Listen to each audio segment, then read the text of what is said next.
Čaute, moje meno je Stano, som z kanálu Easy World a toto je už 4. diel z mojej série Kuba. Dneska sa pozrieme na krokodíliu farmu, ochutnáme krokodíla, pozrieme sa do mesta Cienfuegos a nakoniec do mesta Trinidad, kde budeme mať taktiež aj štedrovečernú večeru, pretože je štedrý deň a ukážem vám, ako prebieha oslava štedrého dňa na Kube. Takže odchádzame z hotela z Havany a hotel by som zhodnotil asi 8,4 z 10, pretože raňajky tam boli dobre, izby boli tiež v pohode. Strhávam body za tie okná a za vécka na izbách, keďže neboli najhoršie, ale boli nejaké divné, tak nie sme na nich zvyknutí z Európy. Takže prichádzame na krokodíliu farmu a hneď pri vstupe si všímame sochu veľkého krokodíla, ktorý nás vedie, ktorou cestou máme ísť. Po ceste sú rôzne stánky, kde sa predávajú napríklad šperky alebo nejaké doplnky alebo nejaké dekoratívne predmety z krokodílych kostí. Napríklad náramok, ktorý je vytvorený z krokodílych kostí a máte na ňom napríklad kubánsku vlajku. Mali sme možnosť aj pohľadkať si malého krokodíla. Ten krokodíl mal pre istotu aj zviazané ústa páskou, aby nás náhodou nepokúsal alebo niečo podobné, aby nám nejako neublížil. Ale zase ďalej, tam bola taká ako keby reštaurácia, kde ste si vedeli dať nejaké pivo, kolu alebo ochutnať krokodíla a tam ste si tiež mali možnosť pohľadkať krokodíla, ktorý bol oblečený ako cirkusant, ale nemal sa viazané ústa a napríklad vedel tancovať. Tam ho mal nejaký kuj na rukách a s ním robil tak, ako keby tancoval. Veľa ľudí si mýli krokodíla s aligátorom, ale berme tak, že aligátor má ústa do tvaru U a krokodíl má viac ústa do tvaru V a aligátor neublíži človeku až tak veľmi ako krokodíl. To znamená, že krokodíl je agresívnejší ako aligátor. Na tej farme mali 3 druhy krokodílov, a to kubánskych krokodílov, amerických krokodílov a kajmanských krokodílov. Všetky tie krokodíly boli v jednej klietke, čiže boli všetky pokope. Po ceste naspäť od krokodílov ste si mohli dať na cestu piňa koládu z kokosu, ako sme mali v druhom dieli po ceste do Viñales. Mali sme možnosť aj ochutnať krokodíla.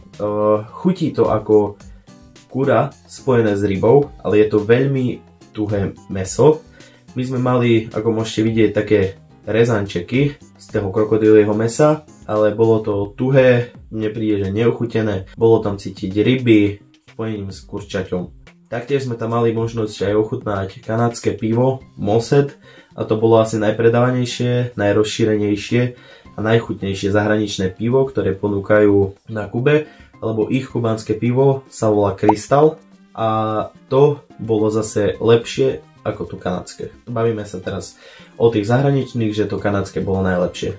Na farme sa nenachádzajú len krokodíly, ale nachádzajú sa tam aj napríklad korytnačky a ryby. Bola tam ryba, ktorá bola na zemi už pri vzniku Zeme, že je to jeden z prvých živočíkov, ktorý bol na Zemi a presne ten druh ryby tam plával. Tak a z krokodílej farmy sa pomaly presúvame do mesta Cienfuegos. Tak, vitajte v Cienfuegos, v jednom z najkrajších miest na juhu Kuby, ktoré si pravom vyslúžilo prezývku Perla juhu. Tento malebný prístavný klenot bol založený už v roku 1819 francúzskymi osadníkmi a dnes je to mesto, kde sa stretávajú francúzske a kubánske kultúrne vplyvy. My sa prechádzame po námestí Park José Martí, kde uvidíme fascinujúce historické budovy s koloniálnou architektúrou, ktoré sú v tomto meste veľmi charakteristické. V skutočnosti, keď sa prechádzate týmto mestom, budete mať pocit, ako keby ste sa vrátili v čase do obdobia, keď Cienfuegos bol kľúčovým obchodným centrom. Tak a teraz kto mi napíše správne do komentáru, prečo si myslíte, že sa to Cienfuegos volá práve Cienfuegos, tak váš koment bude v budúcom videu pripnutý a spomeniem vás napríklad v videu. A to ma prináša k tomu, že onedlho máme 100 odberateľov a ako som sľuboval, pri 100 odberateľoch budú aj vlogy a už mám vymyslené 2 série a máte sa na čo tešiť.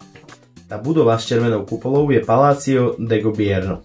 Je to historická budova, ktorá slúži ako sídlo provincie Cienfuegos. Nachádza sa na hlavnom námestí Park José Martí a je jednou z najvýznamnejších architektonických pamiatok mesta. Takže od tohto paláca sme pomaly prešli úzkými uličkami, kde boli trhy na niektorých a predávali tam rôzne hračky z dreva, žaby z dreva, ktoré vydávali zvuk, bol to ako keby hudobný nástroj.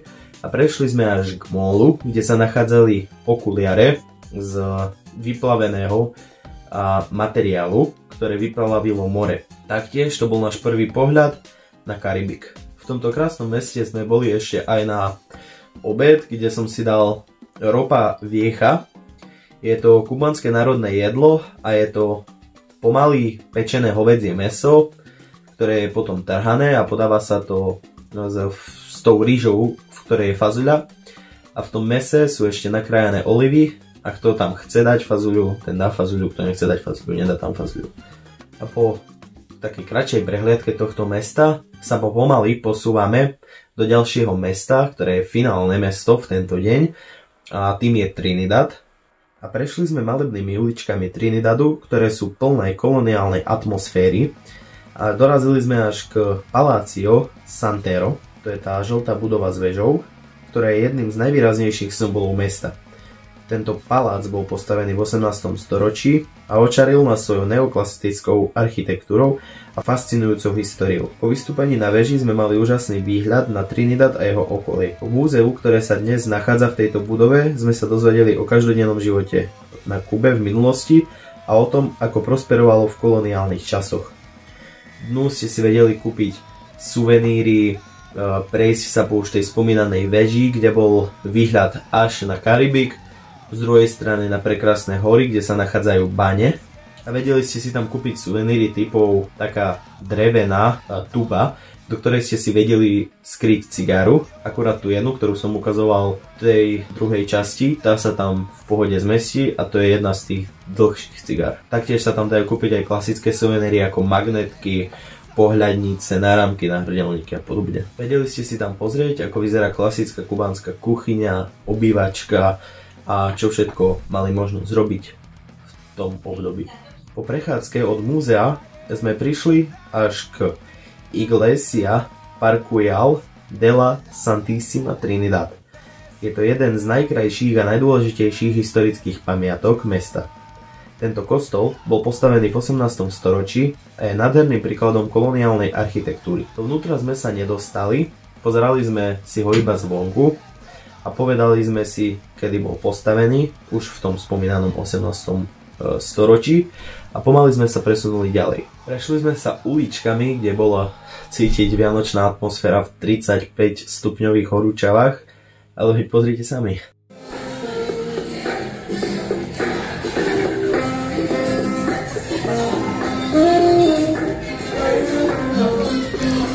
Od tohto Mikuláša už to nebolo ďaleko do baru, kde sme poprvýkrát ochutnali drink s názvom Canchanchara. Canchanchara je klasický kubánsky drink, pripravovaný z rumu, medu, čerstvej citronovej šťavy a vody, perlivej alebo neperlivej. Ak by ste chceli presný recept na Canchancharu, tak je to 50 ml kubánskeho bieleho rumu, napríklad Rom Cubay alebo Havana Club 3, potom 1 lyžica medu, 30 ml čerstvej citronovej šťavy, to je asi pol citrona, a 100 ml vody, môžete použiť aj šumivú vodu alebo minerálku.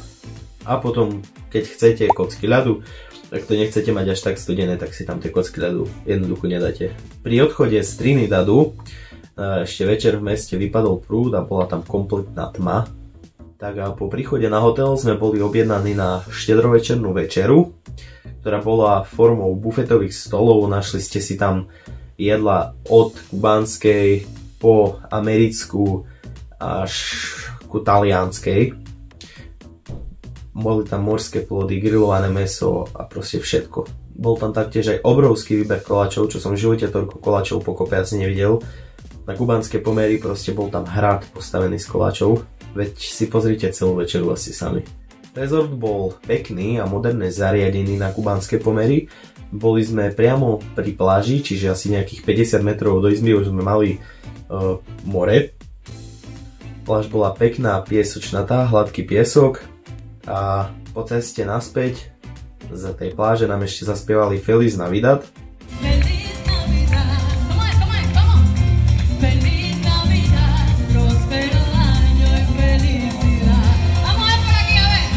Po tomto super mega edite, ktorý si môžete pozrieť teraz, tak sme išli spať. Ďalší deň už sme mali iba pokoj na izbe a vylihovanie na pláži. Prezreli sme si celú pláž, prezreli sme si rezort a malo to celkom príjemnú atmosféru.